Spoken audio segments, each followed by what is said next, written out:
बेटा मुझे देखकर इग्नोर मत करना। इस बार जो भी एग्जाम में पास होना चाहता है मैं पास कर दूंगी, मगर मेरा भी एक काम करना होगा। तुम्हें इस वीडियो को एक लाइक और चैनल को सब्सक्राइब करना होगा और 5 सच्चे मित्र को शेयर करना होगा। शुभ और अशुभ कर्मों का भोग भोगना पड़ता है। फिर माता पिता ये तो साक्षात भगवान है। जब रसिकों की संगति मिल जाए तो समझ लेना चाहिए हमारा अंतिम जन्म है। यदि समझ ठीक हो जाए और रसिकों की संगति यदि सत्संग मिल गया हो जाए तो समझ लेना चाहिए तो संस्कृति चक्र आवागमन का अंत है। इसीलिए संत का संग मिल गया, क्योंकि उनकी रस भरी वाणी सुनने से हमारा जो मलिन मन है वो स्वाभाविक निर्मल होने लगता है। साधना में नवीन उत्साह आने लगता है। जहां हमारी गलती होती वहां हमको चुभते हैं सत्संग के वचन, जलन पैदा करते हैं, बार बार हृदय को जलाते हैं, तो हमारी गलतियां भस्म हो जाती हैं। गलतियों का, अपराध का जो पाप का दंड मिलना था वो सब नष्ट हो जाता है और पुनः गलती होने की संभावना नहीं रह जाती। ऐसा प्रायश्चित होता है सत्संग सुनने से। प्रियाजू, ऐसी कृपा कर दो कि हमारा देहाभिमान गलित हो जाए। रोज मैं सोहनी लेकर के सार्वजनिक स्थलों पर सोहनी लगाऊं।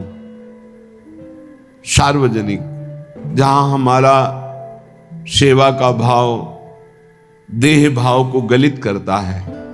परिक्रमा मार्ग है जहां बहुत से लोग एकत्रित होते हैं, जहां बहुत से लोग आ जा रहे हैं, वहां की सफाई, ये बहुत बड़ी सेवा धाम की है सोहनी सेवा। पर वो देहाभिमान ऐसे लाभ को नहीं लेने देता।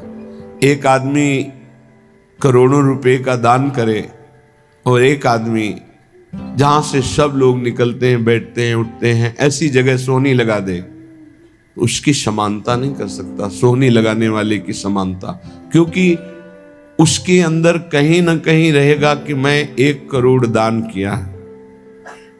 लेकिन जो सोहनी लगा रहा है उसको रोना आएगा, दैन्यता आएगी, रज उड़ेगी, उसके शरीर में लगेगी, सारे पाप नष्ट होंगे। ये रज ब्रह्मेश्वर आदि शुद्ध रूह पदारविंद की है, प्रियाजू की रज है, चरण रज। ये आपके हृदय को प्रेम प्रकाशित करने में बिल्कुल निर्मल कर देगी, योग्य बना देगी। अगर धाम आए हो तो कहीं भी 4 हाथ सोहनी जरूर लगा दो, तुम्हारा सौभाग्य होगा। यहां गंदगी मत फैलाओ। ये प्रियाजू का महल है, यहां जो भूल चूक से गंदगी फैला देते हैं उसको साफ कर दो।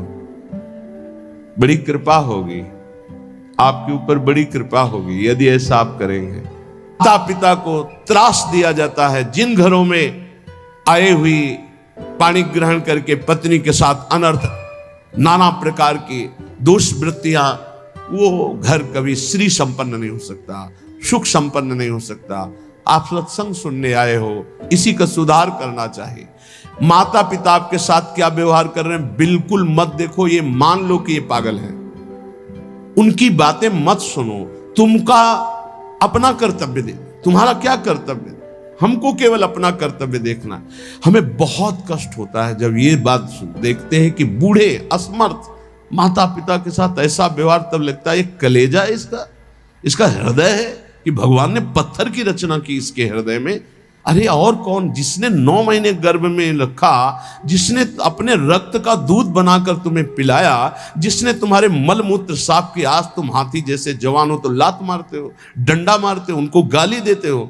चिंता मत करो, तुम्हारे लिए ब्याज सहित व्यवस्था है, ब्याज सहित दंड मिलेगा। अगर तुम्हें थोड़ा भी ये पता है कि भगवान है तो इतना समझ लो उनके वचन भी हैं। शुभ और अशुभ कर्मों का भोग भोगना पड़ता है। फिर माता पिता ये तो साक्षात भगवान है, इनके प्रति एहसान, ये कुछ भी बोले। हमने देखा है वयोवृद्ध आदमी की बुद्धि पतित हो जाती। पतित, अगर जीवन भर भजन नहीं किया ना तो पतित का मतलब होता है स्थिति से गिर जाना, भ्रष्ट होने का मतलब होता है गिर जाना। अब उसको जो बोलना चाहिए वो नहीं बोल पाएगा। उस समय हमको क्रोध नहीं करना कि हम तो इतना खवाते पिलाते हैं, ये हमारी निंदा करते हैं। ये हम बहुत गूढ़ बात आपको कह रहे हैं। जिसने अपने माता पिता की सेवा कर ली उसने भगवान को प्रसन्न कर लिया। उनके नाराज रहने पर, उनके गाली देने पर, उनके तिरस्कार करने पर भी। पर हमारी प्रार्थना है, हम जो शब्द कह रहे हैं उसे ध्यान से सुनिए। जो माता पिता असमर्थ हो चुके हैं, चलने फिरने लायक नहीं हैं, उनके वर्ताव और उनके कटु वचनों पर ध्यान न दिया जाए, उन्हें भगवान की तरह पूजन करके उनकी सेवा की जाए। जितने दिन जिए खूब मेहनत करके कमाओ, उनको खाओ पियो, कपड़ा लत्ता, सुखपूर्वक जीवन, तो तुम्हारा लोक और परलोक दोनों बन जाएगा। ये शब्द हम शर्त इसलिए रखते हैं कि जो माता पिता अपने कर्तव्य का पालन करना नहीं जानते हैं और अभी चल फिर रहे हैं, मनमानी आचरण करते हैं, गंदे विचारों का पोषण करते हैं, पोषण करने वालों का शोषण करते हैं, ऐसे माता पिता के लिए नहीं कह रहे। हम उन असमर्थ माता पिता के लिए कह रहे हैं कि जिनकी वास्तविक बुद्धि बिगड़ चुकी है, शरीर सेवा में समर्थ स्वयं नहीं रह गया है। अब हमारा कर्तव्य बनता है वो गाली दे, वो पड़े पड़े हगे, तो भी हमें उनकी सेवा करनी चाहिए। निश्चित भगवान प्रसन्न हो जाएंगे, निश्चित।